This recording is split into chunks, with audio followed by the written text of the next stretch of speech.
So, ఇప్పుడు మన chapter ఏదంటే బాధ్యతతో సంకల్పాలు సాకారము. మనం ఎలా మన సంకల్పాన్ని సాకారం చేసుకోవాలి అనే దాన్ననమాట. సో, అది గూడా బాధ్యతతో అనమాట. మనం సంకల్పాలు ఎలా చేసుకుంటున్నాము అని చెప్పేసేసి. ఏదైనా కానీ మనం లాస్ట్ చాప్టర్‌లో విన్నట్లు జస్ట్ ఒక రీక్యాప్ చేస్తున్నాము. మనము ఏంటి మన ముందు ఒక 2 రకాల జీవితాలుంటాయనమాట. ఒకటేమో మన గత జన్మ ధోరణి, ఇంకొకటేమో మనము చైతన్యంతో నిండిన స్వచ్ఛమైన జీవితం అనమాట. గత జన్మ ధోరణి అంటే ఏంటి?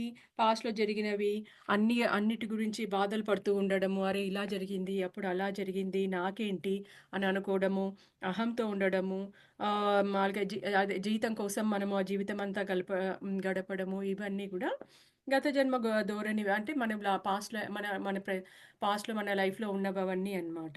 ఇప్పుడు మనకెప్పుడైతే ఈ జ్ఞానం అనేది వచ్చిందో, అప్పుడు మనం ఏం చేయాలంటే చైతన్యంతో నిండిన జీవితము అంటున్నారు కదా! అది మన హృదయంలో నుంచి అంటే హృదయంతో మనస్ఫూర్తిగా జీవించడం అన్నమాట. అది ఎలా అంటే మనము దైవశక్తితో జీవితం కోసము జీతం కానీ జీతం కోసం జీవితం అని కాదు అని చెప్పేసి మనమైతే ఎప్పుడైతే అవేర్‌గా ఉంటామో, కాన్షియస్‌నెస్‌గా ఉంటామో, మరి అమృతం నిండిన హృదయం మన హృదయం ఎప్పుడైతే ప్రేమతో అలా ఉంటుందో, మన భవిష్యత్తు బాగుండాలి అని చెప్పేసేసి మనము రేపటి గురించి సంకల్పాలు పెట్టుకొని మనం ఉన్నతంగా ఆలోచించగలుగుతామో, అది అంతా కూడా మనది మనము మంచిగా జీవించే మార్గాలన్నమాట.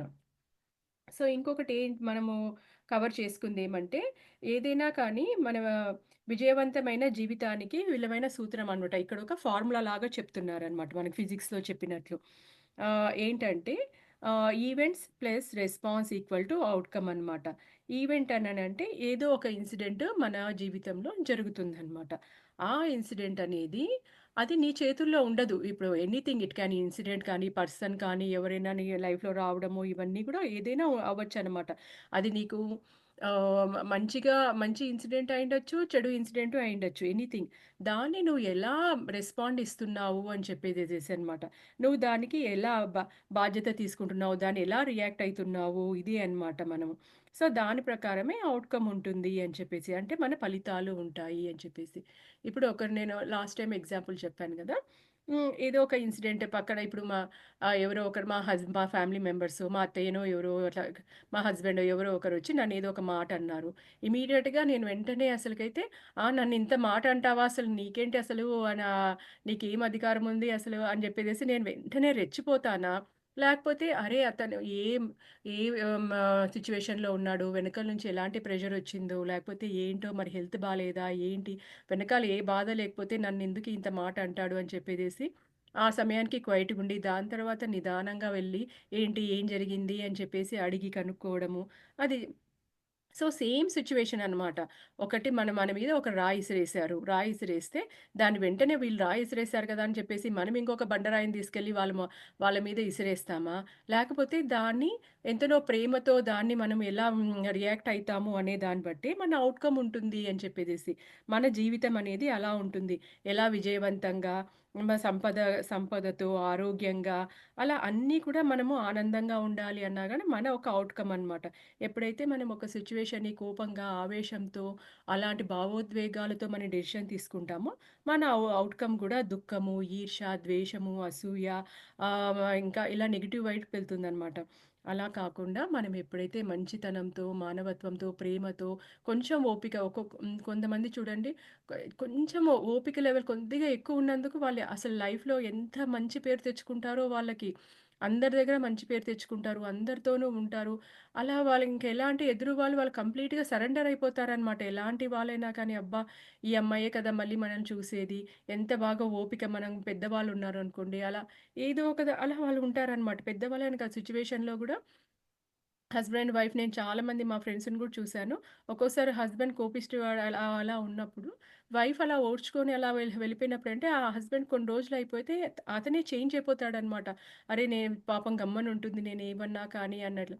సో, ఇది జస్ట్ ఎగ్జాంపులే అండి. అట్లా సిట్యుయేషన్‌ని మనము ఏ విధంగా హ్యాండిల్ చేస్తాము, మన రెస్పాన్స్ మీదనే మన ఔట్‌కమ్ అనేది ఉంటుంది అనంటారు. ఇది పర్సనల్ లైఫ్‌లో అయినా కానీ, ప్రొఫెషనల్ లైఫ్‌లో అయినా కానీ, ఇది సేమ్ ఉంటుందండి. ఇంకా ఆఫీస్‌లో ఇంకా ఎక్కువుంటాయన్నమాట. ప్రెషర్స్ ఎక్కువుంటాయి. ఒకరి మీద ఒకరు గేమ్స్ ఉంటాయన్నమాట. నువ్వంటే ఈ పని నేనెందుకు చేయాలి? నువ్వు చేయొచ్చు కదా! అని చెప్పేసేసి. అలాంటప్పుడు గూడా ఎవరైతే నిదానంగా, నెమ్మదిగా ఉంటారో సమ్‌హౌ ఆహ్, ఆఫీస్‌లో కానీ, అసలెక్కడైనా కానీ వాళ్ళు మంచి పేరే తెచ్చుకుంటారనమాట. అయితే మరి మనం ఏం చేయాలి అని అంటున్నారనమాట. ఉదాహరణకి ఎగ్జాంపుల్స్ ఏమంటే మీకొక ఇప్పుడు జస్ట్ వాళ్ళు ఎగ్జాంపుల్స్ ఇస్తున్నారండి. మీకొక $1000 బోనస్ వచ్చింది. ఆఫీస్‌లో నీకు బోనస్ ఇచ్చారనమాట. దానికి ఇది ఒక సంఘటన అనమాట. ఈవెంట్. మీ స్పందన మీరెలా స్పందిస్తారు అనేది. మీరు ఆ డబ్బుతో స్నేహితులతో కలిసి పార్టీ చేసుకున్నారు. అప్పుడు ఫలితం రిజల్ట్ ఎలా ఉంటుంది? ఉన్న డబ్బు ఖర్చయిపోతుంది.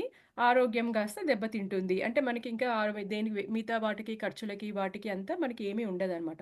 అదే సంఘటనకి మీకొక $1000 బోనస్ ఇచ్చినప్పుడు, మీరు ఆ డబ్బుని మ్యూచువల్ ఫండ్స్‌లోనో, ఎక్కడో ఒక మంచి ఇన్వెస్ట్‌మెంట్స్‌లోనో ఎక్కడో ఒక చోట ఇన్వెస్ట్ చేశారనమాట.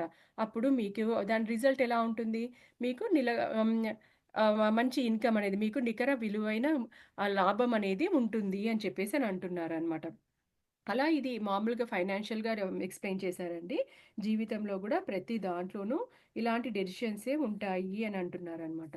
దాంట్లో ఫస్ట్ స్టెప్ ఏంటంటే, నిందించడం అనే కర్మ ధోరణి నుండి మనము విముక్తి పొందాలి. ఎలా దీనిలలో ఇప్పుడు మన ఎమోషన్స్ కానీ, మనము ఎలా స్పందిస్తున్నాము అనే దాని గురించి మనము ఎలా అంటే మనం రెస్పాన్స్ అనేది ఎందుకు మనం తప్పు స్టెప్స్ చేస్తూ ఉంటాము అననంటే, ఫస్ట్ దానికి ఎలా మనం దాని నుంచి బయటపడగలుగుతామంటే, వేరే వాళ్ళని నిందించడం అనేది మానేసుకోవాలంట.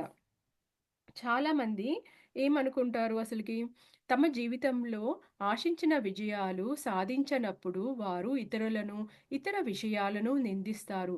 తమ యజమానితో తమ యజమానిని, తోటి ఉద్యోగులు, తల్లిదండ్రులు, జీవిత భాగస్వామి, పిల్లలు, ఆర్థిక పరిస్థితులు, అధిక ధరలు, స్టాక్ మార్కెట్, ప్రభుత్వం, ఇతర రాజకీయ పార్టీలు, ఇలా ట్రాఫిక్ సిగ్నల్స్ ఇలా మరియు వాతావరణం బాలేదు అని ఏదో ఒకటి అట్లా సాకులు చెప్తుంటారనమాట. నిందిస్తూనే ఉంటారనమాట.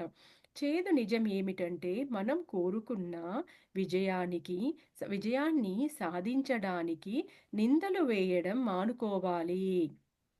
ఎప్పుడైతే మనము నిందలు మోపడం మానేస్తామో, అప్పటి నుంచి మనలో అంతర్గత సామర్థ్యం వ్యక్తమవుతాయి. మన చుట్టూ ఉన్ ఉండటానికి సుముఖత చూపించే సానుకూలమైన వ్యక్తులను ఆకర్షించగలుగుతాము.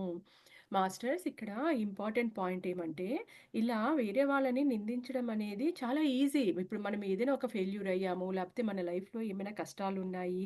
అలాంటి వాళ్ళని వీళ్ళ వల్ల జరిగింది, వాళ్ళ వల్ల జరిగింది అని చెప్పేసి ఎప్పుడైతే మనము అలా నిందించడం మొదలుపెడతాం కదా! అప్పుడు మనకి తెలియకుండానే మన సబ్‌కాన్షియస్ మైండ్‌లో ఏమైతుందంటే, అంటే పరిస్థితులు కానీ, వ్యక్తులు కానీ, వాతావరణం కానీ ఇవి మన చేతుల్లో లేదు. ఇవన్నీ నా ఔట్ ఆఫ్ కంట్రోల్‌లో ఉన్నాయి. అందుకోసమే వాళ్ళ మీద వేసేస్తే అయిపోతుంది అని చెప్పేసి మీకు తెలియకుండా ఒక నిస్సహాయత స్థితి మీ లోపల వెళ్ళిపోతుందనమాట. అంటే మీకు కాన్ఫిడెన్స్ ఉండదు. అరే! ఇది ఎలా జరుగుతుందో ఏమో అని చెప్పేసి అది ఇండైరెక్ట్‌గా మనము ఇలా ఎప్పుడైతే వేరే వాళ్ళ నింద వేస్తామో అదెలా అంటే అది మనల్నే కృంగదీస్తుందంట. ఎందుకంటే నీ మీద నీకు కాన్ఫిడెన్స్ అనేది తగ్గిచ్చేస్తుందనమాట అది. అలా కాకుండా ఎప్పుడైతే మనము నిందలు వేయడం ఆపేస్తామో, అప్పుడు మనలోని అంతర్గత శక్తి సామర్థ్యాలు పెరుగుతాయంట. నిజమే కదా! ఇప్పుడు ఈ ఏదైనా ఒక ఇన్సిడెంట్‌కి మనం బాధ్యత తీసుకున్నామంటే, ఓకే. ఫస్ట్ టైము తప్పు చేసాం మనము. రెండోసారికి ఏమనుకుంటాము, అరే! నేను ఇలా కాకుండా ఇంకొక విధంగా డెసిషన్ తీసుకొనుంటే బావుండేది. ఆ టైంలో అని చెప్పేసేసి, ఇలా వ్యవహరించుంటే బావుండేది అని చెప్పేసి, ఇంకోసారి అలాంటి సిమిలర్ సిట్యుయేషన్ వచ్చినప్పుడు మీరు రైట్ యాక్షన్స్ తీసుకుంటారనమాట. ఎందుకంటే అంతకుముందు మీరు తప్పు చేశారు కాబట్టి, ఈసారి నేను ఇలాంటి సిట్యుయేషన్ వచ్చినప్పుడు నేను బెటర్‌గా ఎలా చేయగలుగుతాను అని ఆలోచిస్తారు. ఎప్పుడైతే మనము వేరే వాళ్ళ మీద నిందలేసేస్తామో అప్పుడేమైతుందంటే, ఆ పరిస్థితులు కానీ, ఆ వ్యక్తులు కానీ కానీ, ఆ సందర్భాలు దాన్ని నేను ఏమి చెయ్యలేను. ఇవన్నీ నా ఔట్ ఆఫ్ కంట్రోల్ అనమాట. సో, నేనిలా ఏడుస్తూనే ఉండాలి. నేనిలా బాధపడుతూనే ఉండాలి. అలా అని చెప్పేసి మనలోని ఉన్న అంతర్గత శక్తులని మనం ఇంకా వాటిని ఇంకా డౌన్‌ఫాల్ చేస్తున్నామనమాట. ఎప్పుడైతే మనం బాధ్యత తీసుకొని, మనము దాన్ని ఎలా దాని మీద కాన్ఫిడెంట్‌గా ఉండాలి. ఎప్పుడైతే బాధ్యత తీసుకుంటామో, అప్పుడు మన అంతర్గత శక్తులనేది వాటిలి నుంచి బయటపడే మార్గాలు కూడా చూపెడతాయంట. మన చుట్టూ కూడా మంచి వ్యక్తులను సానుకూలమైన వాతావరణము, మంచి వ్యక్తులను కూడా మనకి ఆకర్షించేలా చేస్తాయంట అసలు అది. దానికొక ఎగ్జాంపుల్ చెప్తున్నారండి. నిందించే ధోరణి దానికి, "ఇది నా తప్పు కాదు. అందుకు కారణం వారు చేసిన పని. వారే బాధ్యులు" అని చెప్పడమంట. బాధ్యతాయుత ధోరణి. ఇప్పుడు ఎలా బాధ్యత ఉన్నవాళ్ళు ఎలా మాట్లాడాలి అని అంటున్నారు. నేను నిందలు వేయకుండా చూసినప్పుడే ఆశించిన ఫలితాలను ఎలా అనుమతించానో చూడగలను. నేను కోరుకున్న ఫలితాలు పొందడానికి మార్గాలను ఆకర్షించడం ప్రారంభిస్తాను. చూడండి, ఎప్పుడైతే మనము నిందలు వేయడం ఆపేస్తామో, అప్పుడు మనం కోరుకున్న ఫలితాలు ఎలా దానికి డిఫరెంట్ వేస్ మనము కనుక్కోవడానికి స్టార్ట్ చేస్తామంట. అంతకుముందు ఎప్పుడైతే నిందలేసేసామో ఇంతే అని వదిలేస్తామనమాట మనము. అక్కడ నిరాశ, నిస్పృహ, డిసప్పాయింట్‌మెంటు ఇంకా ఏంటి మన చేతుల్లో పరిస్థితులు లేవు అని చెప్పేసేసి అలా అనుకుంటాము. అలా కాకుండా ఎప్పుడైతే మనం రెస్పాన్సిబుల్ తీసుకుంటామో అప్పుడు వి ట్రై టు ఎక్స్‌ప్లోర్ అనమాట. ఏంటి దాంట్లో నుండి బయటపడడానికి, దాన్ని సక్సెస్ చేయడానికి అలా ఎక్స్‌ప్లోర్ చేస్తామనమాట మనము. దీనికి మనం పొందిన ఫలితాలను ఎలా సృష్టించామో గ్రహించిన తర్వాత, మనం ఆ ఫలితాలు కోరుకున్న విధంగా సృష్టించి పునర్నిర్మించే శక్తి మనకు ఉంటుంది. మనం చేసే నిందలన్నీ మన విలువైన జీవిత సమయాన్ని వృధా చెయ్యడమే. మరొకరినో ఎన్ మ మరి మరొకరిలోనో ఎంత తప్పు కనిపించినా, వారిని ఎంత నిందించినా అది మనల్ని మార్చదు. మన లైఫ్ అనేది ఏమి చేంజ్ అవ్వదండి. వేరే వాళ్ళ మీద ఎన్ని ఆరోపణలు చేసినా, ఎన్ని నిందించినా అసలు మన లైఫ్ ఏమి మారదంట అన్నారు. నా నా జీవితాన్ని సమూలంగా మార్చిన 'ఎరోనియస్ జోన్' పుస్తకము రచయిత వేస్ డ డయార్. ఇతను ఒక బుక్ రాసాడంట. 'యువర్ ఎనారియస్ జోన్'. ఇక్కడ మనము నిందల నుంచి ఎలా సమూలంగా బయటపడాలి అని ఆ బుక్‌లో క్లియర్‌గా రాసారు అని అంటున్నారనమాట. ప్రతికూల సంఘటనలు ఎదురైనప్పుడు విజయవంతమైన వ్యక్తులు నిందించడానికి బదులుగా దాన్ని పరిష్కరించడానికి కొత్త మార్గాలు అన్వేషిస్తారు. ఎవరైనా నిందించడం కంటే ఏదో ఒక విభిన్ ఏదో ఒకటి విభిన్నంగా చేస్తారు. చూడండి, మంచి సక్సెస్‌ఫుల్‌గా ఉన్న వాళ్ళెప్పుడు కూడా వాళ్ళకొచ్చిన సమస్యలను కానీ, ఏదైనా కానీ వేరే వాళ్ళ మీద నిందించకుండా వాళ్ళు దాంట్లో నుండి ఎలా బయటపడాలి అని, దాన్ని ఎట్లా సక్సెస్ చేయాలి అనే దాన్ని గురించి ఆలోచిస్తారంట. ఇప్పుడు కొన్ని ఎగ్జాంపుల్స్ చెప్తున్నారండి. మన జీవితంలో మనము సక్సెస్ అవ్వకపోవడానికి కారణం ఏంటి అని చెప్పేసి. నేను కోరుకున్న విజయాన్ని నేనెందుకు సాధించలేకపోయానంటే, నా బాల్యం చాలా కష్టాల్లో గడిచింది. మా అమ్మ, నాన్న వాళ్ళు ఒప్పుకోలేదు. నేను నేను వెళ్ళిన కాలేజ్‌లో టీచర్స్ సరిగ్గా నాకు పాఠాలు చెప్పలేదు. నా జీవిత భాగస్వామి నా కలలకు మద్దతు ఇవ్వలేదు. ఇది నా జీవిత భాగస్వామి తప్పు. అంటే ఇట్లా ఏదో ఒకటండి, మనము వేరే వాళ్ళ మీద ఇలా నిందలు వేసుకుంటూ వెళ్ళిపోతూ ఉంటామన్నమాట. మీకు మీ మీ నిందించే ధోరణితో మీరు చేసే ఆరోపణలు రాయండి. ఫస్ట్ ఇక్కడ ఆథర్ ఏమంటున్నారంట, మాస్టర్స్ ఇవన్నీ కూడా మనకు తెలియకుండానే జరుగుతాయండి. అసలు మనలో ఇలా నిందించే ధోరణ ఉంది అని చెప్పేసి మనకు సబ్‌కాన్షియస్ మైండ్‌లో ఉంటుంది. అది మనం అనుకుంటాము. అవునా! నేనిలా చేస్తానా అని చెప్పేసి మనం అనుకుంటాము. కానీ అది మన చుట్టుపక్కల వాళ్ళకి తెలుస్తుంది. మనం ఎక్కడి నుంచి ఇలాంటివన్నీ నేర్చుకుంటాము నిందించే ధోని. ఇప్పుడు మన ఫ్రెండ్స్ దగ్గరనో నేను అనంటే మనం ఇంట్లో పెరిగిన వాతావరణము, లేపోతే మన చుట్టుపక్కల వాళ్ళు, మన టీచర్లు, ఫ్రెండ్సు వీళ్ళందరి దగ్గర నుంచి మనము అబ్జర్వ్ చేసుకుంటామనమాట ఈ గుణాలనేది. ఇప్పుడు సపోజ్ మన ఫ్యామిలీలో ఎవరైనా నిందించే గుణం ఉందనుకోండి. మనము ఓకే. వాళ్ళని అబ్జర్వ్ చేస్తామనమాట. చిన్నప్పుడు మనకు తెలియకుండా సబ్‌కాన్షియస్ మైండ్‌లో పడిపోతుంది. ఓకే. వీళ్ళు ఇలా వేరే వాళ్ళ మీద వాళ్ళ వాళ్ళ తప్పులేమైనా ఉంటే వెంటనే రెస్పాన్సిబిలిటీ తీసుకోకుండా అలా వేరే వాళ్ళ మీద వేసేసి తప్పిచ్చేసుకుంటారు అని చెప్పేసేసి. ఇంక ఇంతే అని చెప్పి. సో, అది మనకు తెలియకుండా మన సబ్‌కాన్షియస్ మైండ్‌లో పడిపోయి, మనం కూడా అలాగే బిహేవ్ చేస్తామనమాట. మన పిల్లలుగా, మన అమ్మ, నాన్న కానీ అలా చేస్తూ ఉన్నారనుకోండి, లేపోతే మన తాతలో, మన రిలేటివ్స్‌లో ఎవరో ఒకరు లేతే మన చుట్టుపక్కల వాళ్ళు ఇలాంటి ధోరణి ఉన్నప్పుడు మనం అలా ఆకర్షించి, మనలో గూడా అలాంటివి గుణాలు ఉండిపోతాయన్నమాట. ఇప్పుడు మీ లైఫ్‌లో ఏదైనా కానీ మీరు కోరుకున్న సంకల్పాలు మీరు చెయ్యలేకపోయారు. మీ జీవితం అనేది మీరు అనుకున్నట్లు లేదు అన్నప్పుడు ఇక్కడ ఏమంటున్నారంటే దాన్ని రాయమంటున్నారు. మీరిప్పుడు మీ లైఫ్‌లో ఏవేవైతే మీరు కోరుకున్నట్ల లేవో దాన్ని ఒక లిస్ట్ లాగా ఒక పేపర్‌లో రాయమంటున్నారనమాట. ఇప్పటి వరకు నేను డాష్ కొరకు ని డాష్ డాష్ కొరకు డాష్‌ని నిందించాను. సపోజ్ ఇప్పుడు నేను హ్మ్. నేనిప్పుడు ఒక ట్రిప్‌కెళ్ళాలి అనుకున్నాను. నేను జస్ట్ ఇలా ఫన్నీగా ఎగ్జాంపుల్ చెప్తున్నానండి. నేనొక ట్రిప్‌కెళ్ళాలి అనుకున్నాను. దానికి మా హస్బెండ్ వద్దు అని చెప్పేసి అనేది అన్నాడనమాట. అంటే ఇప్పుడు నేను ట్రిప్‌కి వెళ్ళాలనుకున్న ఎన్నో సార్లు నాకు ట్రిప్స్‌కెళ్ళాలని ఇష్టము. కానీ మా హస్బెండ్ ఎప్పుడు ఒప్పుకోడు. ఏదో ఒక సాకులు చెప్తుంటాడు అని చెప్పేసేసేసి నేను రాస్తాననమాట. అలా ఇంకా నా లైఫ్‌లో నేను బాధపడిన విషయాలు ఎన్నో ఉంటాయి కదండీ! ఎవరెవరో నా లైఫ్‌తో ఆడుకున్నారు. లేకపోతే నన్ను గౌరవించలేదనో, నన్ను తిరస్కరించారు, నన్ను ప్రేమించలేదు అని చెప్పేసనో, నా స్నేహితులు నన్ను బాధ పెట్టారు. ఇలాంటివన్నీ ఎన్నో ఉంటాయి గదా! అలాంటివన్నీ ఒక లిస్ట్ రాయమంటున్నారు. ఎప్పుడైతే మనం వేరే వాళ్ళని నిందించేది ఒక లిస్ట్. ఫస్ట్ ఒక పేపర్‌లో మనలో ఏం జరుగుతుంది అనేది ఆ లిస్ట్ రాయమంటున్నారనమాట. నేను ఒక డాక్యుమెంట్ ఇక్కడ ఒక్క నిమిషం ఆగండి మాస్టర్స్.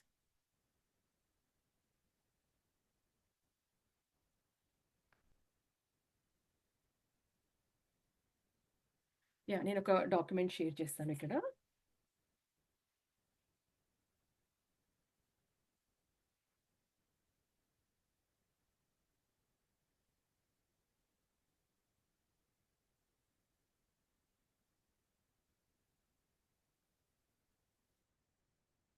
యాహ్! కనిపిస్తుందా మాస్టర్స్? కనిపిస్తుంది ఆ! జోష్న. ఇక్కడ చూడండి మనము ఎలా నిందించే ధోరణి అన్నమాట. నేను విజయవంతం కాకపోవడానికి కారణం నా జీవిత భాగస్వామి నా కలలకు మద్దతు ఇవ్వకపోవడమే. దానికి ఏంటి అంటే నా నా జీవిత భాగస్వామి నా కలలకు మద్దతు ఇవ్వనప్పటికీ మెరుగైన జీవితాన్ని సృష్టించడానికి అవసరమైన చర్యలు నేను తీసుకోగలుగుతాను. చూడండి వాళ్ళ హస్బెండ్ గానీ, ఎవరైనా కానీ స్పౌస్ ఒప్పుకోకపోయినా కానీ నా లైఫ్ మంచిగా హ్యాపీగా మెరుగైన మంచి జీవితాన్ని సృష్టించుకోగల సామర్థ్యము నాలో ఉంది. నేనింకా వేరే విధంగా ఉండగలుగుతాను అని చెప్పేసేసి దాన్ని రిజల్ట్ ఇట్లా రాసుకోమంటున్నారనమాట. ఇక్కడ నేను ఎక్కువ డబ్బు సంపాదించలేకపోవడానికి కారణము నాకు మంచి అవకాశాలు దొరకలేదు అని నిందించేదనమాట. దానికి ఆన్సర్ ఏమంటే నాకు మంచి అవకాశాలు దొరికినప్పటికీ నేను స్పష్టమైన సంకల్పాలను పెట్టుకొని సృజనాత్మకంగా ఆలోచించి కొత్త అవకాశాలను అందిపుచ్చుకొని కోరుకున్న డబ్బును సంపాదించగలను. సో, దానికి ఏ విధంగా అయితే మనం అనుకున్నామో దానికి ఎగ్జాక్ట్‌గా క్వైట్ ఆపోజిట్‌గా మన మీద మనకి నమ్మకం కలిగేలాగా మనము దాన్ని ఏ విధంగా దాన్ని పాజిటివ్‌గా ఎలా మార్చాలి అని చెప్పేసి ఇక్కడ మనకి క్లియర్‌గా రాస్తున్నారనమాట. ఇది ఏ సమస్య అయినా కానీ మన జీవితంలో. సో, ఇక్కడ ఇంకొక ఎగ్జాంపుల్ ఏంటి నేను బరువు పెరగడానికి నా శ్రీమతిని నిందించడానికి బదులు ఇలా చెయ్యగలను అని చెప్పేసి రాసుకోవాలంట. సో, వాళ్ళ వైఫ్‌ని నిందిస్తున్నాడనమాట. నేను మా వైఫ్‌ని ఇట్లా రకరకాల మంచి ఆహారం పెట్టడం వల్ల, ఏదో ఒకటి పెట్టడం వల్ల నేను బరువు పెరుగుతున్నాను అని చెప్పేసి వాళ్ళ హస్బెండ్ వైఫ్‌ని నిందిస్తున్నాడనమాట. నేను మిత సో, అప్పుడు అతను ఏమని రాసుకోవాలంట, నేను మితాహారం పాటించి సరిపడేంత ఆహారం మాత్రమే తీసుకుంటాను. ఈవెన్ దో వాళ్ళ వైఫ్ మంచిగా టేస్టీ ఫుడ్ ఎక్కువ ఫుడ్ పెట్టేసా కానీ, నేను మాత్రము లిమిటెడ్ ఫుడ్ తీసుకొని మంచి ఆహార అలవాట్లుతో ఉంటాను. నేను సరిపడా ఆహారం మాత్రమే తీసుకుంటాను అని రాసుకోవాలంట. నేను రోజుకు కనీసం 30 నిమిషాలు ఆహ్, వ్యా వ్యామ వ్యాయామం చేస్తాను. నేను ఇలా ఎక్సర్‌సైజెస్ చేస్తాను ఒక 30 మినిట్స్. ఎందుకంటే ఊరికే నేను బరువు పెరిగిపోతున్నా అని వేరే వాళ్ళని నిందించడం బదులు, మనం తక్కువ ఫుడ్ తీసుకోవడము, మన బాడీకి ఎంత అవసరమో అంత ఫుడ్ మాత్రమే తీసుకొని, మళ్ళీ మనం ఎక్సర్‌సైజ్ చేయడానికి ఇవి చూడండి. ఇప్పుడు ఈ నిందించడం వల్ల అక్కడ ఏమి చెయ్యలేం మనము. వాళ్ళ వైఫ్‌ని తిట్టి ఏమి లాభం లేదు కదా! ఇక్కడేముంది? ఇక్కడ ఈ ఈ ఈ ఆన్సర్స్ ఏముంది? ఇది మన చేతుల్లో ఉందనమాట. ఎప్పుడైతే ఓకే. నేను ఈ సమస్యని ఈ విధంగా పరిష్కరించగలుగుతాను. వేరే విధంగా ఎలా ఆలోచించి ఇప్పుడు ఈ 2 ఆన్సర్స్ చూడండి. ఇది మన చేతుల్లో ఉందనమాట. ఎప్పుడైతే మన చేతుల్లో అవకాశం ఉంది. మన చేతుల్లో ఆప్షన్స్ ఉన్నాయి. ఆప్షన్ 1, ఆప్షన్ 2, ఆప్షన్ 3 అనేది అలా మన ఆప్షన్ ఉందంటే మనకెంత హ్యాపీ అనిపిస్తుంది మాస్టర్స్. మన మీద మనకి సెల్ఫ్ కాన్ఫిడెన్స్ వచ్చేస్తుంది కదా! అరే! నేను ఇలా నా లైఫ్‌ని నేను మార్చుకోగలుగుతాను.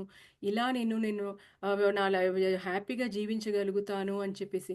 ఎప్పుడైతే నిందలో ఉంటామో మన లైఫ్ ఇంతే ఇంక ఇది మారదు అన్నట్ల మనం నిరాశతో ఉంటాము. ఇక్కడ ఈ ఆప్షన్స్ ఏమో మనము హ్యాపీగా జీవించగలుగుతాము అనే ఆప్షన్స్‌ని మనకు తీసుకెళ్తుందనమాట. సేమ్ ఇలాగనే రాయమంటున్నారనమాట. నేను డాష్ నిందించడానికి బదులుగా ఇలా చేస్తాను. సో, ఎలా మనం ఎవరినైతే ఏ పరిస్థితుల్లో అయితే నిందించామో దానికి ఆప్షన్స్ ఇలా రాసుకోమంటున్నాడనమాట ఒక పేపర్‌లో.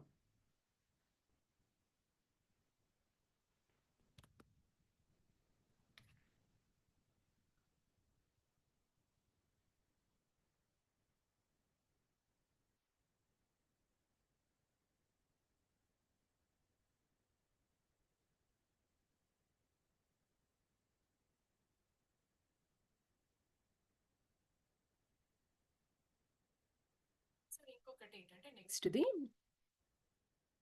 ఆరోపణలు చేసే కర్మదోరల నుంచి విముక్తి పొందడం ఎలా? మనము ఈ కర్మదోరల నుంచి ఎలా విముక్తి పొందాలి అని అడుగుతున్నారనమాట. ఇలా ఆరోపణల నుంచి. ఆరోపణలు చేయడము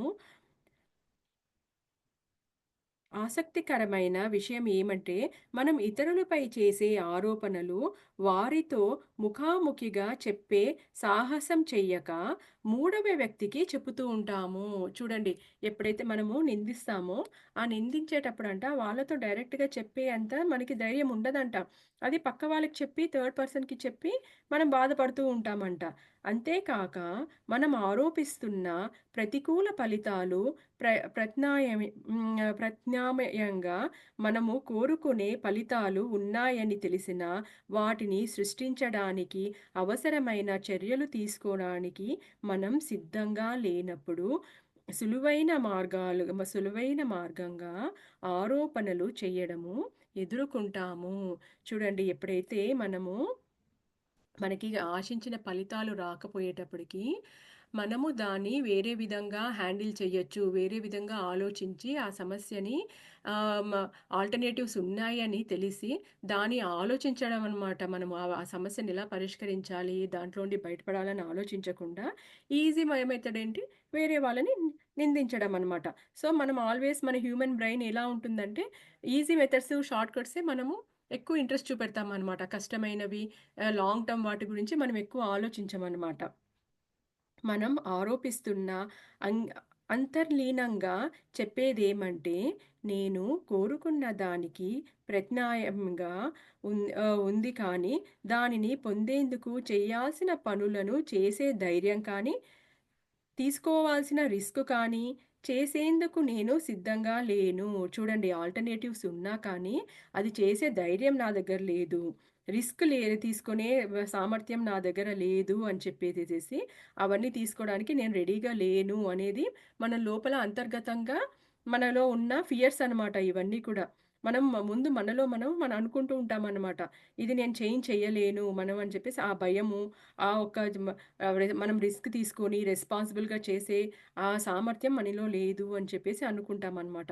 అందుకే దాని బదులుగా సులువైన మార్గం కాబట్టి నేను మీకు ఆరోపణలు, ఫిర్యాదులు చేస్తున్నాను. చూడండి, మనం రెస్పాన్సిబిలిటీ తీసుకోకుండా ఇది ఈజీ మెథడ్ కదా! వేరే వాళ్ళని నిందించడము, అలా నిందించేస్తూ ఉంటామంట. అసలు అంతర్గతంగా చూస్తే ప్రతీదీ మాస్టర్స్ చెప్తారు కదా! ఎప్పుడు వేరే వాళ్ళని నిందించకూడదు. ఓహ్! మనం ఎదురు వాళ్ళ గురించి చెడు మాట్లాడకూడదు. వేరే వాళ్ళ వల్లే మన లైఫ్ ఇలా అయిపోయింది అని చెప్పేసి, మనం చాలా విషయాలు ఈవెన్ దో ఎంతోమంది మెడిటేటర్స్ మెడిటేషన్ చేస్తున్నా కానీ, ఇలాంటి చిన్న చిన్న తప్పులు, పొరపాట్లు చేస్తూ ఉంటారనమాట. ఇక్కడ గూడా మన ఎనర్జీ లాస్ అయిపోతుందనమాట. ఆహ్, నేను చూసిన్నాననమాట. అంటే మనం ఎక్కడైనా కానీ వెళ్ళినప్పుడు ఈవెన్ మనం మెడిటేషన్ దాన్లలో వాట్లలో వెళ్ళినప్పుడు కూడా నలుగురితో కలిసి మాట్లాడి ఒక పెద్ద ప్రాజెక్ట్ చేస్తున్నప్పుడు, సంకల్పాలు చేస్తున్నప్పుడు రకరకాల వ్యక్తులతో కలవాల్సొస్తుందనమాట. అలా కలిసినప్పుడు అప్పుడు చాలా మనకి ఈ ఓపిక, సహనము ఎలా మనం ఎందుకంటే ఒకరు ఆలోచించే విధానం ఇంకొకరికి నచ్చదనమాట. వాళ్ళు సేమ్ వర్క్‌ని ఒక్కొక్కరు ఒక్కొక్కలాగా ఆలోచిస్తూ ఉంటారనమాట. డిఫరెంట్ వేలో వాళ్ళకి నచ్చిందనమాట. అప్పుడు అందరినీ సమన్వయంగా తీసుకొనొచ్చి మనము ఒక ప ఒక ఒక మా వర్క్ మీద అందరిని ఒక తాడు మీద నడిపించడం అనేది చాలా టఫ్ అనమాట అసలకైతే. ఈజీగా మనం ఆరోపణలు వేయొచ్చు. వీళ్ళింతే, వీళ్ళు చాలా చెప్పిన మాట వినరు, వీళ్ళు అలా అని చెప్పేసేసి. నేను యాక్చువల్‌గా రియల్‌గా ఇక్కడ నేను పిరమిడ్ మనకి ఎంఎంఎస్ ఈవెంట్ జరిగినప్పుడు ఇది నేను చూసాను. అసలు పెద్ద పెద్ద మాస్టర్సు ఎంత రెస్పాన్సిబుల్‌గా ఎవ్వరికి తగ్గినట్లు వాళ్ళతో మాట్లాడడము. చాలా నిదానంగా, ఓపికగా ఒక్కొక్కసారి ఎవరైనా కొంచెం అటు అంటే వచ్చిన మాస్టర్స్ అందరూ మెడిటేటర్సే అసలకి. కానీ ఒక్కొక్కసారి వాళ్ళలో తెలియకుండా ఏదైనా కానీ పొరపాట్లున్నా గానీ వేరే వాళ్ళు చాలా సర్దుకొని పోయి అసలు ఎంత బాగా అనిపించిందో నాకు. అక్కడ నేను ఆహ్, ఆహ్, ఏ పరిపత్రిజీ చెప్పారనమాట. సో, ఇక్కడ ఇది ఈ మెడిటేషన్ సమ్మిట్ అనేది ఇది మన అందరి కోసము జరిగే విషయము. సో, ఇక్కడ స్పూన్లు లేవు, ఇక్కడ ప్లేట్లు లేవు, టిష్యూస్ లేవు అని కంప్లెయింట్స్ అనేది చేయకూడదు. ఇప్పుడు మే ఇది మన అందరి కోసం ఇక్కడ ఎవరు సర్వెంట్లు లేరు, మాస్టర్స్ లేరు. నువ్వు ఇప్పుడు అక్కడ స్పూన్ లేదా, అక్కడ టిష్యూస్ లేవా, చూసావా? వెంటనే నువ్వే రెస్పాన్సిబిలిటీ తీసుకోవాలి. అక్కడ లేవు అని ఐడెంటిఫై చేసి ఎవరో వచ్చి చేస్తారు. ఎవరో వచ్చి వాళ్ళకి చెప్దాము. వాళ్ళొచ్చి ఇక్కడ టిష్యూస్, ప్లేట్స్ ఇవన్నీ లేవు అని చెప్పడం కాకుండా, అక్కడ చూసి నీ కళ్ళలో పడిందా నువ్వే వెళ్లి ఆ ప్లేట్స్, టిష్యూస్ అవన్నీ గూడా నువ్వే అక్కడ రీప్లేస్ చేయాలి. ఇక్కడ చెత్త కనిపించిందా ఎవరో పిల్లలు ఏమైనా ఏసారు. అది ఎవరో వచ్చి క్లీన్ చేస్తారని చెప్పేసేసి వాళ్ళకి, వీళ్ళకి అలా చేయడం కాదు. బికాజ్ ఇదంతా వాలంటరీ సర్వీస్ చేసేది. మనము ఎవ్వరు ఇక్కడ ఎక్కువ కాదు, తక్కువ కాదు. చూసావా నీ కళ్ళ మీద పడిందా? వెంటనే అక్కడ ఏదైనా సరిగ్గా లేదు అని అన్నప్పుడు ఇమ్మీడియేట్‌గా నువ్వే వంగి అదంతా క్లీన్ చేయాలి. అసలు అప్పుడు ఆ విషయం నాకెంత జ్ఞానం అనిపించిందో అసలకైతే. మళ్ళీ ఆమె ఇంకొక టిప్ కూడా చెప్పిందనమాట. నువ్వు ఏ రోజైతే ఏదైనా ఒక వ్యక్తి మీద కంప్లెయింట్ చేస్తావో, ఆ కంప్లెయింట్ చేసినప్పుడు నీకు తెలిసిపోతుంది. నేను వేరే వాళ్ళ గురించి చెడుగా మాట్లాడాను. లేకపోతే గబుక్మని వేరే వాళ్ళని కంప్లెయింట్ చేశాను. కంప్లెయింట్ చేయకూడదు మనము. ఇంత స్పిరిచ్యువల్ మార్గంలో ఉన్నాం మాస్టర్స్ అసలకి.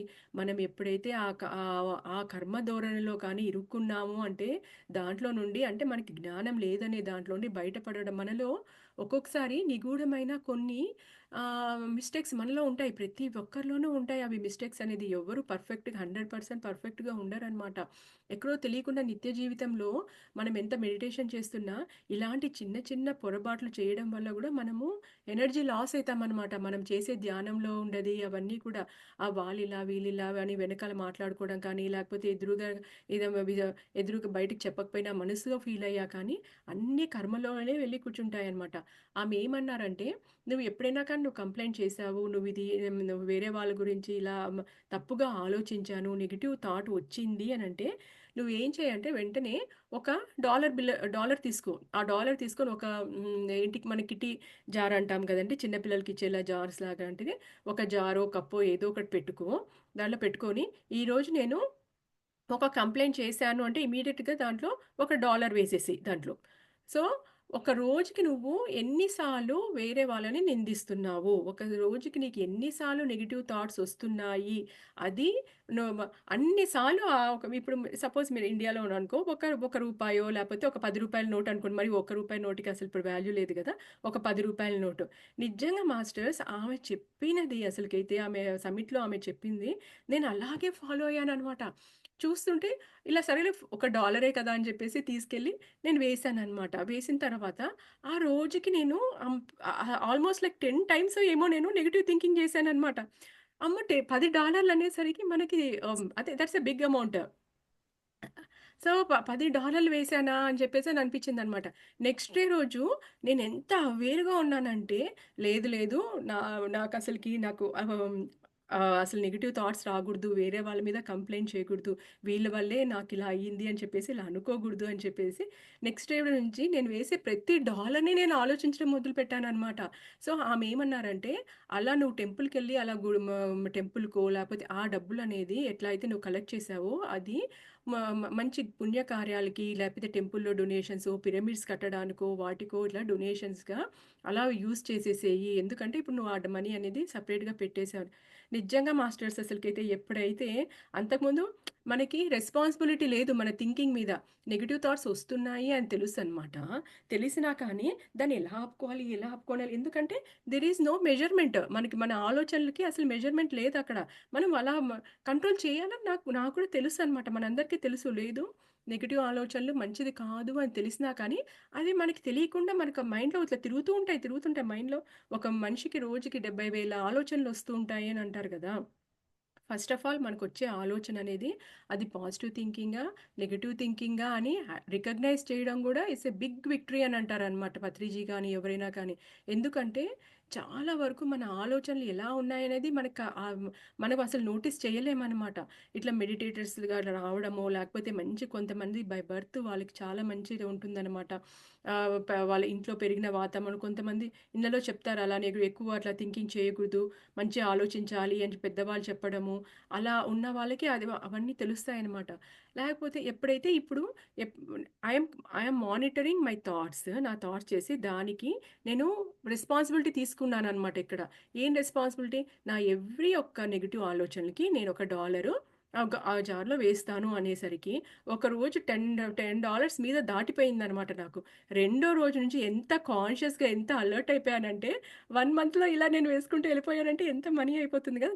నాకే నవ్వొచ్చిందనమాట అసలకైతే. అరే! చూడు ఇది అసలు మనీ దగ్గరకొచ్చేసరికి మైండ్ కరెక్ట్‌గా పనిజేసింది. అసలు దీన్ని ఎలా కంట్రోల్ చేయాలి అని అనుకున్నాను. వెంటనే నాకు కాన్షియస్‌నెస్ ఒచ్చి వెంటనే వేరే దాని మీద ఇప్పుడు సపోజ్ నాకేదైనా నెగెటివ్ థింకింగ్ ఒస్తుంది వేరే వాళ్ళ వల్ల అని చెప్పేసనంటే ఇమ్మీడియేట్‌గా వెళ్లి వేరే పనులు యాక్టివిటీస్‌లో వెళ్లి నేను ఇన్వాల్వ్ అవ్వడము. లేకపోతే ఏ విధంగా నా మనసుని డైవర్ట్ చేసేసి పాజిటివ్ థింకింగ్, పాజిటివ్ రెస్పాన్సిబుల్ తీసుకోవడము, ఇవన్నీ చేశాననమాట. సో, ఇలాగనే ఇక్కడ గూడా ఈ ఆథర్ గూడా ఇదే పని చెప్తున్నారనమాట. మనము ఎప్పుడు గూడా మనం వేరే వాళ్ళని నిందించకూడదు. దాన్ని ఇలా మనకి ఎట్లా ఆల్టర్‌నేటివ్ సొల్యూషన్స్ చెప్తున్నారనమాట. విముక్తి పొందడం ఎలా అని చెప్పేసి ఆరోపణల నుంచి. ఉదాహరణకి మిమ్మల్ని మీ మాటలను మీ భాగస్వామి గౌరవించడం లేదంటే ఎందుకు గౌరవించడం లేదు అని అడిగి తన సమాధానం ప్రకారం మీరు మార్చవచ్చు. సో, మన పార్ట్నర్ అనేవాడు సరిగ్గా నాకు నా నా మాటలకి వాల్యూ ఇవ్వట్లేదు, నాకు వాల్యూ ఇవ్వట్లేదు అంటే ఫస్ట్ అడిగి కనుక్కోమంటున్నారనమాట. దాని ప్రకారము అతనికి ఏమి నచ్చిందో వాళ్ళకి ఏమి నచ్చుతుంది, ఏమి నచ్చట్లేదు, ఎక్కడ వాళ్ళు మన గురించి తప్పుగా అనుకుంటున్నారు అవన్నీ ముందు అడిగి కనుక్కోండి అని అంటున్నారనమాట. ఆ కారణంగా మిమ్మల్ని, మీ మాటల్ని తాను గౌరవించడం లేదనిపిస్తే, మీరు ఎలాంటి గౌరవాన్ని కోరుకుంటున్నారో ముందుగా తనకు తెలిపి, మీరే బాధ్యత తీసుకొని, మీరు మార్పుకు శ్రీకారం చుట్టవచ్చు. చూడండి మాస్టర్స్ ఎప్పుడైతే మనం మన పార్ట్నర్‌కు ఇలాంటి మాటలు మాట్లాడడం తనకిష్టముండదు. అలా మనకైతే ఎప్పుడైతే మనం తెలుసుకుంటామో, అప్పుడు మనము ఫస్ట్ ఆఫ్ ఆల్ మనలో మార్పు తీసుకురావాలంట. ఎలా ఏ విధంగా అయితే నచ్చుతుంది అని చెప్పేసి. అలా మనం స్టార్ట్ చేయాలి. మనకి ఎలాంటి గౌరవము దక్కాలి. ఇప్పుడు నేను చెప్పేటప్పుడు నువ్వు వింటేనే కదా నాకు హ్యాపీ అనిపిస్తుంది. నువ్వు వినకుండా అక్కడెక్కడో వేరే ఫోను చూసుకుంటూ ఉండడమో, బ్రౌజ్ చేసుకుంటూ ఉంటే నా మాటలకు నువ్వసలు వాల్యూ ఇవ్వట్లేదని నాకనిపిస్తుంది. కనీసం నేను చెప్పేటప్పుడు ఏదైనా ఇంపార్టెంట్ టాపిక్ చెప్పేటప్పుడన్నా నా వైపు తిరిగి చూసి నాతో మాట్లాడు. అప్పుడే నాకు హ్యాపీ అనిపిస్తుంది అని చెప్పేసేసి, ఆ ఎదురు మనిషికి కూడా మనం ఏం ఎక్స్‌పెక్ట్ చేస్తున్నాము అనేది గూడా వాళ్ళకి గూడా తెలియాలంట. అప్పుడే మన లైఫు ఇప్పుడు ఒకటేమో మనం చేంజ్ అవ్వడము, మళ్ళీ ఎదురు మనిషికి గూడా మనం ఎక్స్‌పెక్టేషన్ ఇస్తున్నామనమాట. అట్‌లీస్ట్ నేను ఏదైనా ఇంపార్టెంట్ పాయింట్ ఏదైనా చెప్పేటప్పుడన్నా నా వైపు తిరిగి నేను చెప్పే మాటలు విను అని చెప్పేసి. ఇలా చేయడం వల్ల ఏమైందంటే you are taking the responsibility అనమాట. ఏంటి నీ లైఫ్ బాగుండడానికి నువ్వు రెస్పాన్సిబిలిటీ తీసుకుంటున్నావనమాట. ఈయనెప్పుడు నేను ఏది జెప్పా ఏది వినిపించుకోడు. ఆయన ధోరణి ఆయనదే అని చెప్పేసేసి చాలామంది అంటుంటారనమాట. లేడీస్ కంప్లెయింట్ చేస్తూ ఉంటారనమాట. సో, అప్పుడేమైతుంది అది నిస్సహాయత స్థితి అనమాట. సో, నా జీవితం ఇంక ఇంతే అని అనుకోని వదిలేస్తామనమాట. అలా కాకుండా ఇలా చిన్న చిన్న మార్పులతో స్టార్ట్ చేయండి అని అంటున్నారు.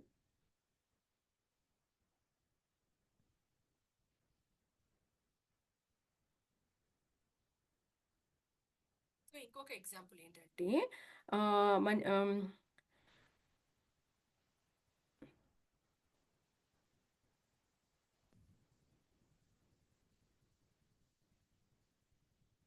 మనం ఏదైనా ఒక మంచి ఉద్యోగం కానీ వెతుక్కోకుండా మన ప్రస్తుత మన జాబ్‌ని నా జాబ్ బాగలేదు అని చెప్పేసి నిందించుకుంటూ ఉంటామనమాట. వేరే జాబ్ మాత్రము మనము వెతుక్కోమనమాట. అలాంటప్పుడు ఆరోపణలు ఏవైనా అవి శక్తియుక్తులను వృధా చేసి మనల్ని శక్తిహీనులని చేస్తాయి. మనం అనుభవిస్తున్న ఫలితాలను మార్చలేవు. మన జీవితమంతా కావాలంటే ఫిర్యాదులు చేయడం మానేసి, ఆ శక్తిని మనం కోరుకున్న జీవితాని కోసం తీసుకోవాల్సిన చర్యలపై వెచ్చించాలి. అలా ఆరోపణలు మానేసి, మనం ఎలాంటి జీవితాన్ని కోరుకుంటున్నామో, అలాంటి వాటి మీద మనము మన ఎనర్జీ స్పెండ్ చేయమని చెప్తున్నారనమాట.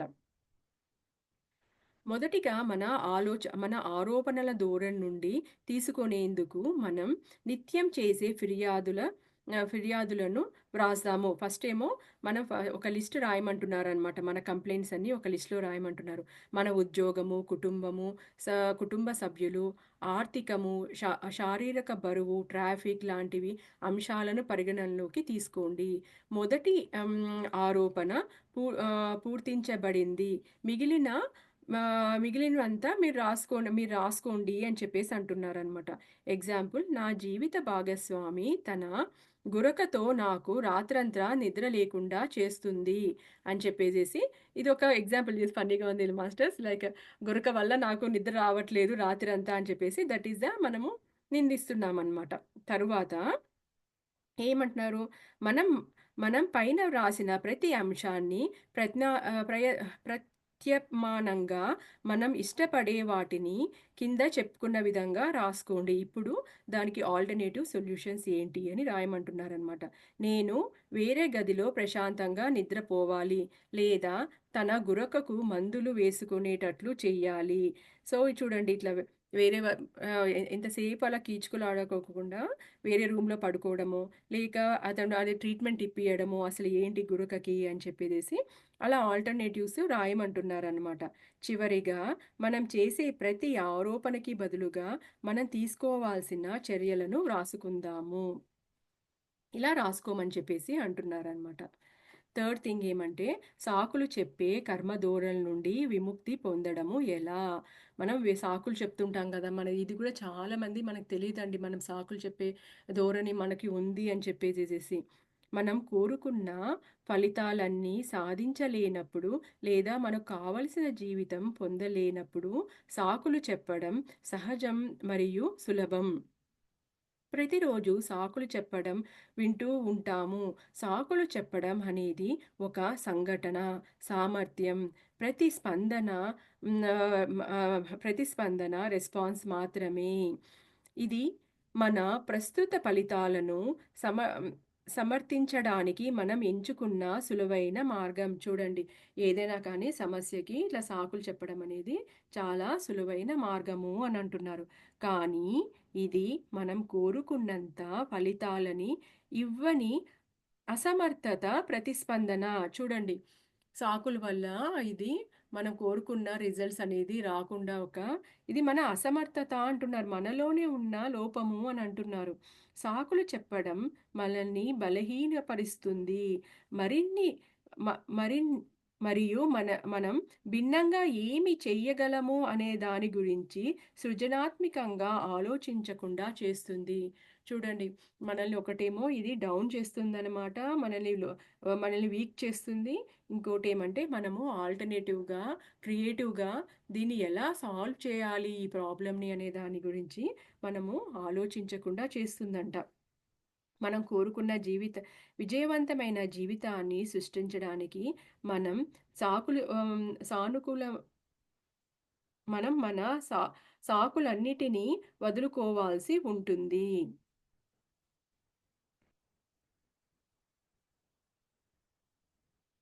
ఇప్పుడు మనం ఏం చేయాలి అని అంటున్నారనమాట.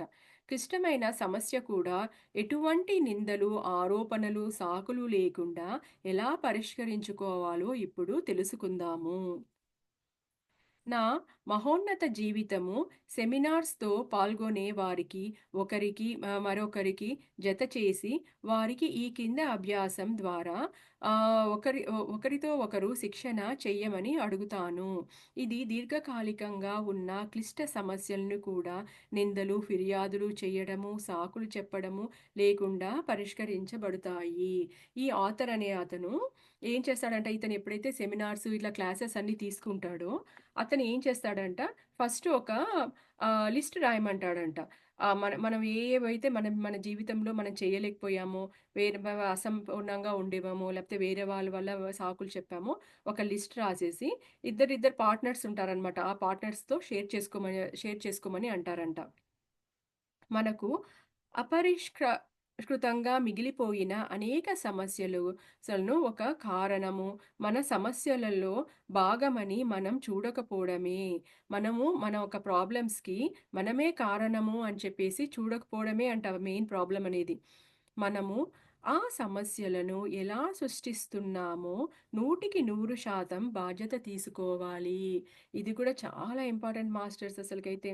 మన సమస్యలని మనము ఎలా సృష్టిస్తున్నామో మనము 100% మన బాధ్యత తీసుకోవాలంట దానికి. సమస్యను సరిగ్గా నిర్వహించడానికి మనం దానిని ఎలా సృష్టిస్తున్నామో అన్న బాధ్యత తీసుకోవడానికి, దానిని ఎలా పరిష్కరించాలో స్పష్ట హ్మ్, ఆహ్, స్ స్పష్టం చెయ్యడానికి ఈ కింద క్వెషన్ అండ్ ఆన్సర్స్ రూపంలో ఇవ్వబడింది అని చెప్తున్నారనమాట. చూడండి, మన లైఫ్‌లో ఉన్నదాన్ని ఆ ప్రాబ్లమ్స్‌ని ఎలా సాల్వ్ చేసుకోవాలి అనేదాన్ని వీళ్ళిక్కడ ఎగ్జాంపుల్స్ ఇస్తున్నారనమాట. మీ జీవితంలో క్లిష్టమైన పరిస్థితి ఏంటి? ఏది మీరు చాలా క్లిష్టంగా కష్టపడే పరిస్థితి ఏంటి అని. దానికి ఒకటి ఎగ్జాంపుల్స్ మాస్టర్స్ నేను జస్ట్ రీడ్ చేస్తున్నాను. నేను 2 సంవత్సరాలుగా నా స్వంత హ్మ్, జీవన వికాస శిక్షణా కేంద్రాన్ని ప్రారంభించాలని అనుకుంటున్నాను. కానీ నేను దానిని వాయిదా వేస్తూ ఉన్నాను. ఇతను ఒక సెంటర్ ఏర్పాటు చేయాలనుకుంటున్నాడనమాట. జీవన వికాసము అనే ఒక సెంటర్‌ని. కానీ హి ఈస్ కీప్ ఆన్ అది వాయిదా వేసుకుంటూ వెళ్ళిపోతున్నాడనమాట. డిలే చేస్తున్నాడనమాట. క్వెషన్: మీరు ఆ పరిస్థితిని ఎలా సృష్టిస్తున్నారు? దానికి అసలు ఎలా సృష్టిస్తున్నారు? ఆ పరిస్థితిని ఎందుకు డిలే అయితుంది అనే దానికి ఆ పరిస్థితిని ఎందుకు సృష్టిస్తున్నారంటే, నేను ఏమి బోధించాలనుకుంటున్నానో ఖచ్చితంగా నిర్ణయించుకోవడం వాయిదా వేస్తున్నాను. ఇప్పుడు ఇతనేమో జీవన వికాసం అని అంటున్నాడు కదండీ! అంటే లైఫ్‌ని ఎలా వికసింప చేసుకోవాలి? ఎంత బెటర్‌గా మన లైఫ్ లీడ్ చేయాలి అనే ఒక సెంటర్‌ని ఓపెన్ చేయాలనుకుంటున్నాడు. కానీ ఎందుకు వాయిదా ఏస్తున్నాడంట? ఇది ఆ పరిస్థితి ఎందుకు సృష్టిస్తున్నాడు? ఎందుకు డిలే చేస్తున్నాడంటే, అతనికే క్లారిటీ లేదంట అసలకి. ఏం టీచ్ చేయాలి అనేది అతనికి క్లారిటీ లేదంట. ఎలా ఒక సబ్జెక్ట్ లాగానో, ఒక సిలబస్ లాగానో ఇప్పుడు మనము ఒక లైఫ్ కోచింగ్ సెంటర్ అన్నప్పుడు, ఆ కోచింగ్ సెంటర్‌లో ఫస్ట్ బిగినర్స్‌కి ఎలా చెప్పాలి? ఇట్లా అడ్వాన్స్ వాళ్ళకి ఎలా చెప్పాలి? మీడియంగా ఉన్న వాళ్ళకి ఎలా చెప్పాలి? అసలు మనము ఇంట్రొడక్షన్ ఎలా ఉంటుంది? దాని తర్వాత టాపిక్స్ ఎలా తీసుకెళ్ళాలి అనేది ఒక ప్రణాళిక, ఒక స్కెడ్యూల్ లాగా రాసుకోవాలనమాట. అదే అతనికి తెలియట్లేదంట. థర్డ్ క్వెషన్: ఈ క్లిష్ట పరిస్థితి నుండి కలుగుతున్న బాధను ఎలా దాస్తున్నారు? ఆఫ్‌కోర్స్ అతను చెయ్యాలనుకుంటున్నాడు ఏదో ఒక పని. కానీ అది అవ్వట్లేదు. డెఫినిట్‌గా బాధ ఉంటుందనమాట.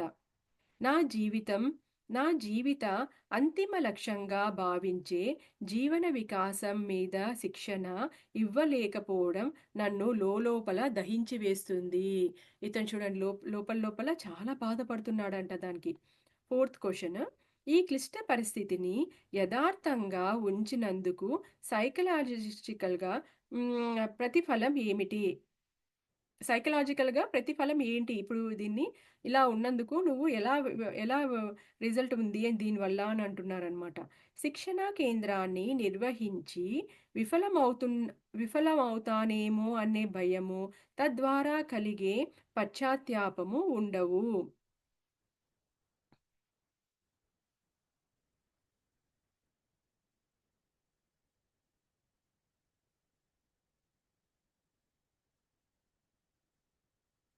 సో, దీనివల్ల ఇప్పుడు నెక్స్ట్ ఇది క్వెషన్ అండి. మనము ఈ కేంద్రాన్ని, ఈ సెంటర్‌ననేది ఓపెన్ చేసి, నేనెక్కడ ఫెయిల్ అయితానో అన్న భయం ఉండదంట. ఒక ఫెయిల్ అయ్యి నేను ఓడిపోతానో ఏమో అని చెప్పేసేసి మళ్ళీ రిగ్రెట్ అనమాట. దాని గురించి బాధపడేది ఇవి జరగవు అని చెప్పేసి అంటున్నాడనమాట. ఈ క్లిష్ట పరిస్థితిని యథార్థంగా ఉంచితే కలిగే నష్టం ఏంటి? ఇప్పుడు ఉన్న ఈ పరిస్థితిని అలాగే ఉంచడం వల్ల ఏంటి లాస్ ఏంటి అని అడుగుతున్నారనమాట. దానికి ఆన్సర్ నా జీవితం ఆనందంగా, రమ్యంగా ఉండక ప్రతిరోజు నిరాశ, నిస్పృహతో ఉంటాను. చూడండి అతను అనుకున్నది సాధించలేకపోవడం వల్ల ప్రతిరోజు అతను నిరాశ, నిస్పృహతో ఉంటున్నాడనమాట. ఈ క్లిష్ట పరిస్థితి దాటి ఎటువంటి అనుభూతిని పొందాలని అనుకుంటున్నావు? మాస్టర్స్ ఇక్కడ నేను ఒక డాక్యుమెంట్ షేర్ చేద్దామనుకుంటున్నాను. క్వెషన్ అండ్ ఆన్సర్స్ అన్నీ ఇక్కడ ఉన్నాయి.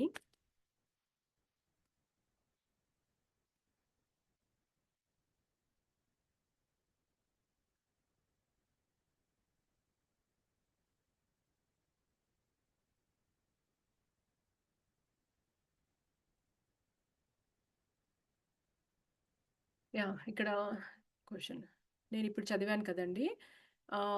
ఇక్కడ ఆన్సర్స్ లేవు. ఇదేమో మన నిత్య జీవితంలో ఇలా క్వెషన్స్, ఆన్సర్స్ ఇలా రాసుకోమని చెప్తున్నారనమాట.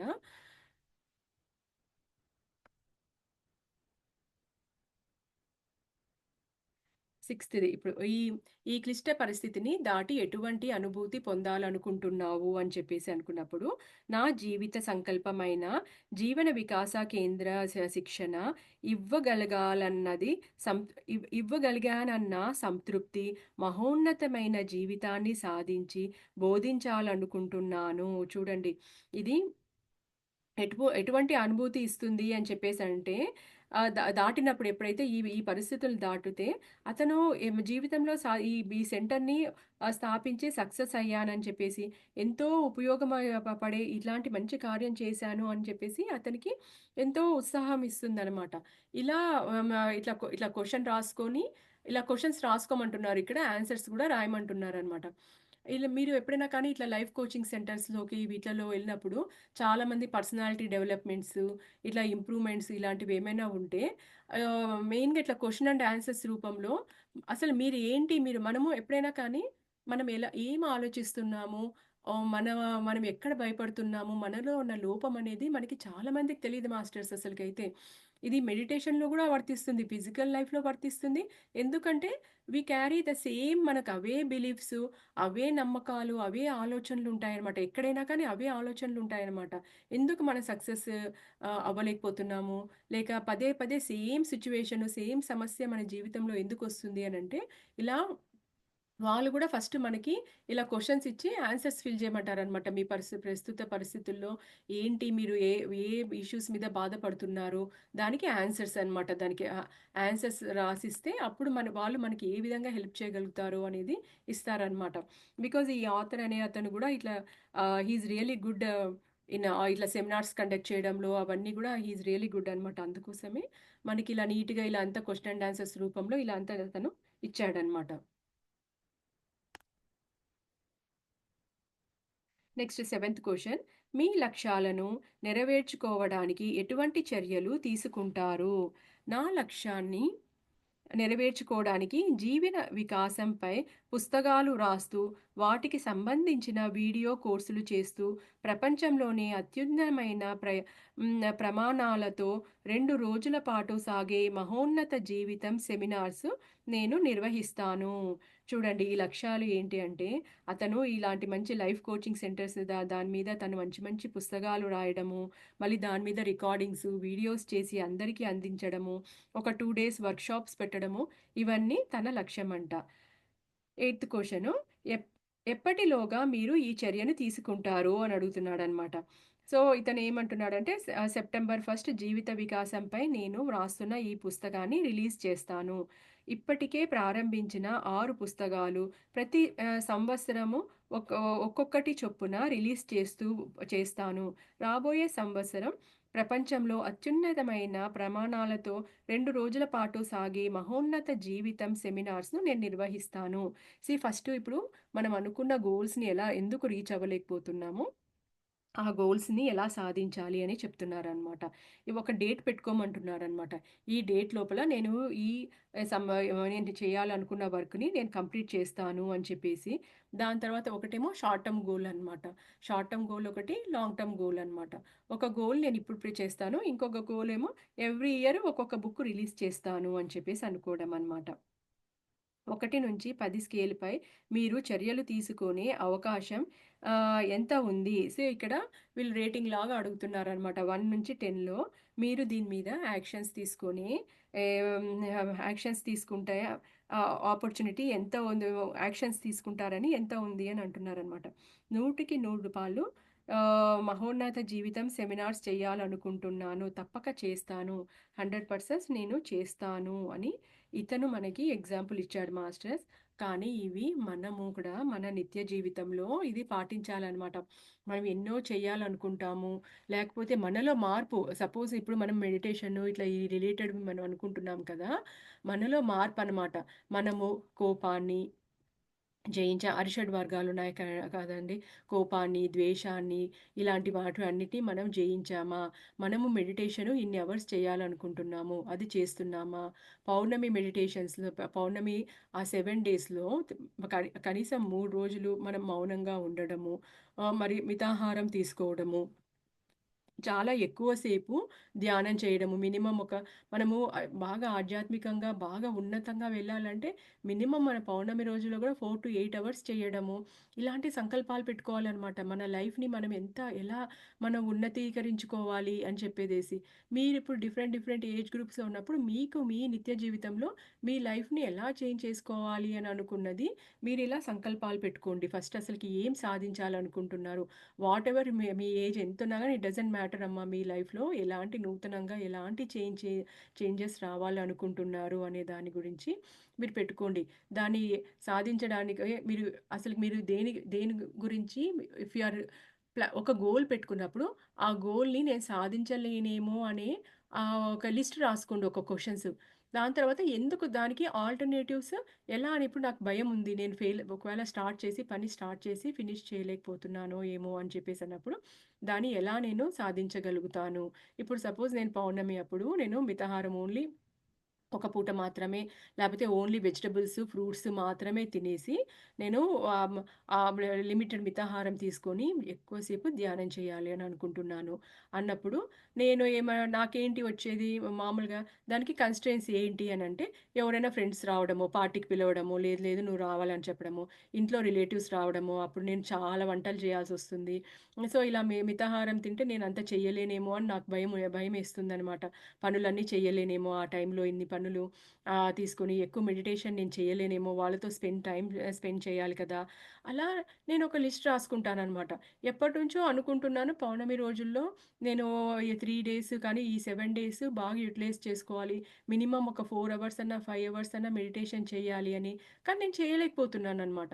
అలాంటప్పుడు ఇలా ఒక లిస్ట్ రాసుకొని దాన్ని ఏ విధంగా నేను సాల్వ్ చేసుకోగలుగుతాను. ఓకే. బంధువులు వచ్చాక అని గెస్ట్‌లొచ్చారు, ఫ్రెండ్సొచ్చారు. నేను దాని ఆల్టర్‌నేటివ్స్ నేను ఎలా అక్కడి నుంచి ఆ సిట్యుయేషన్స్ నుంచి బయటపడగలుగుతాను. ఎలా వాళ్ళకి సాకులు ఇప్పుడేంటి ఇప్పుడు నా ఫ్రెండ్సొచ్చారు ఓకే జ్యోత్స్న రా పాట్‌లాగ్ ఉంది. కరెక్ట్ పౌర్ణమి రోజే పాట్‌లాగ్ ఉంది అని వాళ్ళంటారనమాట. వాళ్ళు మెడిటేటర్స్ కాదు కాబట్టి వాళ్ళు హోలీ రోజో ఇప్పుడు ఈ మార్చ్ నెలలో మంచిగా అందరం స్పెండ్ చేసుకొని తలా ఒక ఐటెమ్ చేసుకొని మంచి పాట్‌లాక్ పెట్టుకొని తిందాము అని పిలుస్తారు. కానీ అప్పుడేంటి నేను మొహమాటమో లేకపోతే లేదు నేనిప్పుడు పౌర్ణమి, ఫుల్ మూన్ అని డైరెక్ట్‌గా చెప్పకుండా అరే! వాళ్ళు పిలిచారు అని సాకు చెప్తాననమాట. నేనింక ఈ పౌర్ణమికి ఫుల్‌గా మంచిగా పాట్‌లాగెళ్ళి ఫుల్‌గా తినేసేసి ఫుల్‌గా తింటే ఏంటి నేను నిద్రపోతాను. చక్కగా హ్యాపీగా నిద్రపోతాను. ఇంక మెడిటేషన్ ఏం చేస్తాను అన్ని రకరకాల ఐటెమ్స్ తింటే. సో, నేను బయటికి చెప్పలేననమాట. అలాంటప్పుడు ఏం చేయాలంటే, లేదు ఈరోజు మాత్రం చాలా ఇంపార్టెంట్ డే. నేను ఈరోజు ఒక్కరోజు నన్నేమనుకోకండి. ఈరోజు అని చెప్పేసేసి నేను ఆ ప్రాబ్లమ్‌ని ఎలా సాల్వ్ చేసుకుంటాను అనేది గూడా వెరీ ఇంపార్టెంట్ అనమాట. ఇలా మాస్టర్స్ మన లైఫ్‌లో ప్రతి ఇన్సిడెంట్స్ అనేది ప్రతి ఒక్కరికి జరుగుతాయన్నమాట. దాని రెస్పాన్స్ అనేది మన చేతుల్లో ఉంటుంది. ఇన్సిడెంట్స్ అనేది it can be from persons, places, లేకపోతే సిట్యుయేషన్స్ ఉంటాయన్నమాట. వెదర్ ఉంటుంది. ఇలాంటివి ఎన్నో ఉంటాయన్నమాట. అసలకైతే మనం అవి మన చేతుల్లో ఉండవన్నమాట. మన చేతుల్లో ఉండేది ఏంటంటే మనం ఇచ్చే రెస్పాన్స్. ఆ రెస్పాన్స్ మనం ఎలా హ్యాండిల్స్ చేస్తున్నాం ఆ సిట్యుయేషన్‌ని. అది గొడవలకి లేకపోతే ఇంకా సిట్యుయేషన్‌ని అలా వర్స్ట్ చేస్తున్నామా? నిరాశ, నిస్పృహతో ఉండేలాగా చేసుకుంటున్నామా? దాన్ని మరి మన అనుకూలంగా మనము సక్సెస్ అవ్వడానికి మనం ఏ విధంగా మనము ఉత్తేజపరుచుకోగలుగుతాము అన్నది ఎప్పుడైనా ఒక ప్రాబ్లమ్‌కి ఆల్టర్‌నేటివ్ సొల్యూషన్స్ లేని ప్రాబ్లమ్ అనేది ఉండదసలకి. ప్రాబ్లమ్ అంటేనే డెఫినిట్‌గా దానికి సొల్యూషన్ అనేది ఉండే ఉంటుంది. ఇప్పుడు ఎలా కరోనా వచ్చినప్పుడు కరోనా వ్యాక్సిన్ కనుక్కున్నారు కదా! ప్రతి ప్రాబ్లమ్‌కి సొల్యూషన్ అనేది ఉంటుంది ఈ సృష్టిలో. సో, ఆ సొల్యూషన్‌ని మనం పట్టుకోవాలి. దాని గురించి ప్రయత్నం చేయాలనమాట. ఆ ప్రయత్నం చేయాలి అనంటే మనం ఎక్కడ ఫెయిల్ అయితున్నామో మనకు తెలియాలనమాట. ఆ ఫెయిల్యూర్స్ మీద వర్క్ చేయాలనమాట మనము. ఎలా వర్క్ చేయాలి? మనమంతా స్ట్రాంగ్‌గా ఉండాలి. ఇప్పుడు పౌర్ణమి రోజుల్లో నేను మాట్లాడడం కూడా మౌనం పాటించాలి. ఎంత కష్టం మాస్టర్స్ ఈ ఫాస్ట్ జనరేషన్‌లో మౌనంగా ఉండడం కానీ, మితాహారం తీసుకొని ఒక 8 అవర్స్ మెడిటేషన్ చేయడము, అవన్నీ అసలు ఎంత కష్టమైన పనులు. అవన్నీ చెయ్యాలి నేననుకుంటే సాధించగలుగుతాను అని చెప్పేసేసి, ఏంటి ఇట్లా లిస్ట్ రాసుకుంటే వి క్యాన్ డూ ఎనీథింగ్ అనమాట. దట్స్ ఇట్ ఈ ఆథర్ కూడా అలాగే చెప్తున్నారనమాట. మీ జీవితంలో ఏ పనులున్నా కానీ, అది ఎలా మీరు సాకులు చెప్పేది, నిందించే ధోరణులు వీటి నుంచి ఎలా బయటపడాలి అని చెప్పేసి. ఓకే మాస్టర్స్, ఇందులో ఈ చాప్టర్ ఎండ్ చేస్తున్నాను. యాహ్!